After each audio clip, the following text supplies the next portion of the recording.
that Alaska was going to go to Chambers.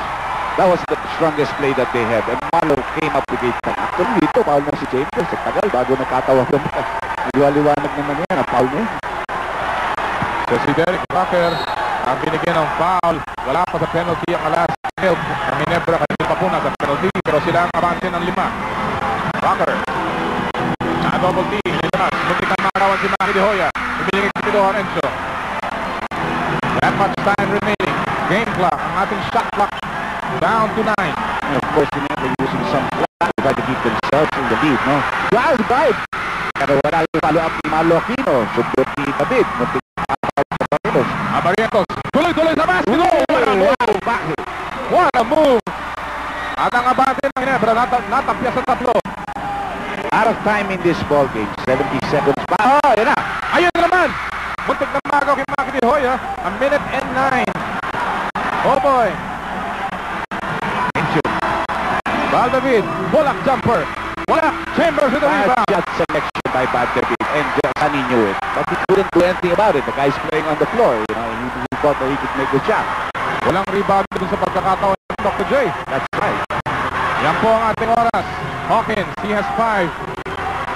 Nabitawan ang bola. He loses the handle, picks it up, gets up, bola. Offensive rebound and the putback. And the lead is down to 1. Last 42 seconds, mga kaibigan. Very important position para sa Ginebra San Miguel, Dr. J. And I think Ginebra also wants to go to the important Marlo Aquino. They're going to isolate Rocker against, we can see they're isolating already.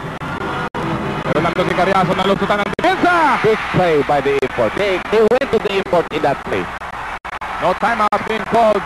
Penalty ang Ginebra. Alaska has the foul to give. There's the timeout. It can be a 20, it can be a full, depending on what Johnny calls it. So the possibility of the 3-point shot. But that's an experienced team. They won't take a 3-point shot unless absolutely necessary or the guy is wide open. They know that if they get the 2 in, put some pressure, you know, you can get a steal. Then you can give up the foul. You give up one more foul, then you are in the penalty. So you don't really expect a 3-point play. You're going to expect Chambers attacking strong, or Johnny using a backdoor after a pick here by Sean. You're going to see that pick by Sean. He's going to go backdoor. The slide in by Sean. Lastimosa nasa labas pa rin. Gumasok sa loob. Short jumper and that will trickle in. They went for the 2. They know, matagal pa yan eh. 14 seconds, Dr. J. Hindi rin na timeout si Coach Jaworski. Tama na rin nga, si Marlo na dapat na mag-throw talaga niya. At tawag ng timeout. Si Marlo. Makaipin ka siya, tatawag. Oo. Okay, don't throw that ball because all of you can shoot a free shot.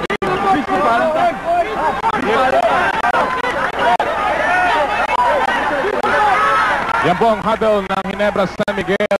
14 na saglit na lamang ang nalalabis sa larong ito. Can Ginebra hang on? Look how big that 20-second timeout that they called at the start. Ngayon wala na sila. Pag hindi sila naka-throw in, they have to throw in. Baski na pa paano. If they call a timeout, bibigyan sila pero may technical foul yan. The point is, you've got to hold the ball. Kailangan humawak kayo ng bola because Alaska, after a while, has got to foul you. Kaya ng Alaska ang agawin itong pagkakataon na to. No inbound play. Napunta kay Pito Horenzo. And he is going to be fouled. Wala pa sa penalty ang Alaska Milk. That's right, so it's still one to give. Ngayon, nasa 5 na sila. Ala Barrientos will pick up his 4th personal foul. 9 seconds remaining. Malaking bagay yung timeout na tinawag ni Marlo. Malaki yun. At saka yung tinawag ni Val at the start of the quarter. Wala silang timeout. Oh, nagaw! Pochino stealing the ball. They've got to shoot. Chambers. Binigay ka Barrientos. 2 seconds remaining. Bang! Naubos na ng oras. Wala na oras. Wala na oras. Tinira. Matagal, hinawakan ni Johnny ang bola. And Ginebra will win, surviving this one. Kinamayan ni Coach, team coach si Sonny Jaworski as he always does, whether he wins or loses. Wow, what an epic, ha?